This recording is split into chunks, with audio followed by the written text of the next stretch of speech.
कृष्ण कहते हैं, जब शक्ति धर्म के मार्ग पर चलती है तो वो रक्षा बनती है, लेकिन जब वही शक्ति अहंकार में डूब जाए तो उसका विनाश निश्चित हो जाता है।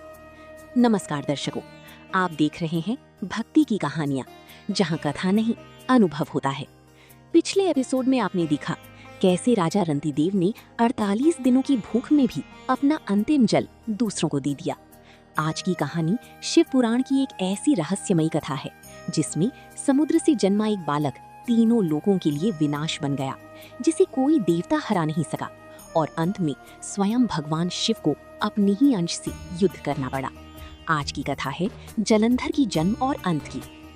इंद्र का अहंकार। बहुत समय पहले देवराज इंद्र अपनी ऐश्वर्य और शक्ति के अहंकार में डूब चुके थे। एक दिन वे कैलाश पर्वत पहुंचे, जहां भगवान शिव गहन समाधि में बैठे थे। लेकिन अहंकार में अंधे इंद्र महादेव को पहचान नहीं पाए। उन्होंने क्रोधित होकर अपने वज्र से प्रहार कर दिया। क्षण भर में भगवान शिव की तीसरी आंख खुल गई। उनकी क्रोध से एक भयंकर अग्नि प्रकट हुई, इतनी भयानक कि पूरा ब्रह्मांड कांप उठा। देवता भयभीत हो गए। तब ब्रह्मांड की रक्षा के लिए महादेव ने उस अग्नि को समुद्र में फेंक दिया। समुद्र से जन्मा बालक। जैसे ही वो दिव्य अग्नि समुद्र में गिरी, पूरा सागर उफान मारने लगा और उसी जल से एक तेजस्वी बालक प्रकट हुआ। उसकी आंखों में अग्नि थी और शरीर से दिव्य ऊर्जा निकल रही थी। समुद्र देव उसे लेकर पहुंचे ब्रह्मा के पास। जब ब्रह्मा ने उस बालक को उठाया तो उसने इतना जोर से रोना शुरू किया कि ब्रह्मा की आंखों से आंसू निकल पड़े। तब ब्रह्मा बोले, ये समुद्र से उत्पन्न हुआ है, इसलिए इसका नाम होगा जलंधर। जलंधर की तपस्या। समय बीतता गया और जलंधर अत्यंत शक्तिशाली योद्धा बन गया, लेकिन उसके भीतर असीम महत्वाकांक्षा थी। उसने सोचा, मुझे पूरे ब्रह्मांड का स्वामी बनना है। और फिर उसने कठोर तपस्या शुरू की। हजारों वर्षों तक वो एक पैर पर खड़ा होकर तप करता रहा। आखिरकार ब्रह्मा प्रकट हुए। उन्होंने कहा, मांगो वरदान। जलंधर बोला, मुझे कोई देवता पराजित न कर सके। ब्रह्मा ने वरदान दे दिया, लेकिन एक शर्त भी रखी। जब तक तुम्हारी पत्नी पतिव्रता रहेगी तब तक तुम अजय रहोगी। वृंदा से विवाह। कुछ समय बाद जलंधर का विवाह हुआ वृंदा से। वृंदा भगवान विष्णु की परम भक्त थी। उनकी भक्ति और पतिव्रता शक्ति इतनी महान थी कि जलंधर अजेय बन गया। देवताओं पर आक्रमण। अब जलंधर का अहंकार बढ़ने लगा। उसने देवलोक पर आक्रमण किया, इंद्र को पराजित कर दिया और देवताओं का सारा वैभव छीन लिया। पूरा स्वर्ग असुरों के अधीन हो गया। देवता भयभीत होकर भगवान विष्णु और शिव के पास पहुंचे, लेकिन समस्या ये थी, वृंदा की पतिव्रता शक्ति के कारण जलंधर को कोई हरा नहीं सकता था। माता पार्वती पर बुरी दृष्टि। अहंकार में अंधा जलंधर अब स्वयं माता पार्वती को प्राप्त करना चाहता था। उसने कैलाश को चुनौती दे दी। ये सुनते ही महादेव का क्रोध जाग उठा। महायुद्ध।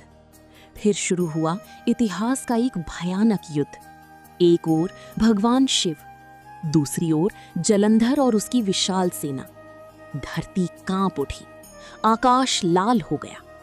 महादेव ने अपने त्रिशूल से प्रहार किया, लेकिन वृंदा की पतिव्रता शक्ति के कारण जलंधर बार बार बच जाता। देवता समझ गए, जब तक वृंदा का सतीत्व नहीं टूटेगा जलंधर नहीं मरेगा। भगवान विष्णु की लीला। अब एक कठिन निर्णय लेना था। तब भगवान विष्णु ने जलंधर का रूप धारण किया और वृंदा के सामने प्रकट हुए। वृंदा ने उन्हें अपना पति समझ लिया, लेकिन जैसे ही सत्य सामने आया उनकी तपस्या भंग हो गई। उसी क्षण जलंधर की शक्ति कमजोर पड़ गई। वृंदा का श्राप। वृंदा अत्यंत दुखी हुई। उन्होंने रोते हुए कहा, प्रभु, आपने धर्म की रक्षा के लिए अधर्म का सहारा लिया। और क्रोध में उन्होंने भगवान विष्णु को श्राप दे दिया, आप पत्थर बन जाएंगे।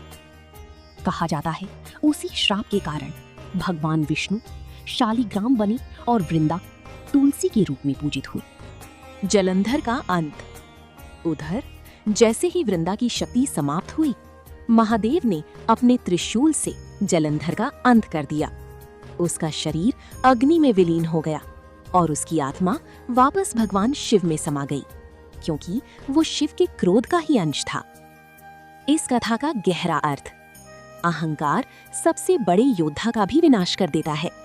शक्ति तभी तक सुरक्षित है जब तक वो धर्म के साथ है, और भगवान की लीला मनुष्य की समझ से परे है। कलयुग के लिए संदेश: आज मनुष्य शक्ति और सफलता पाकर स्वयं को सबसे बड़ा समझने लगता है, लेकिन जलंधर की कथा सिखाती है, धर्म से बड़ा कोई नहीं। एक अंतिम सच्चाई: जिस शक्ति का उपयोग दूसरों को दबाने के लिए होता है, उसका अंत निश्चित है, लेकिन जो शक्ति धर्म और भक्ति में लगे, वही अमर हो जाती है। तो दर्शकों, ये थी कथा जलंधर की जन्म और अंत की। अगर ये कथा आपकी हृदय को छू गई हो तो लाइक करें, शेयर करें और चैनल को सब्सक्राइब जरूर करें। कमेंट में जरूर लिखें जय श्री कृष्ण। हम फिर मिलेंगे एक नई भक्ति कहानी के साथ।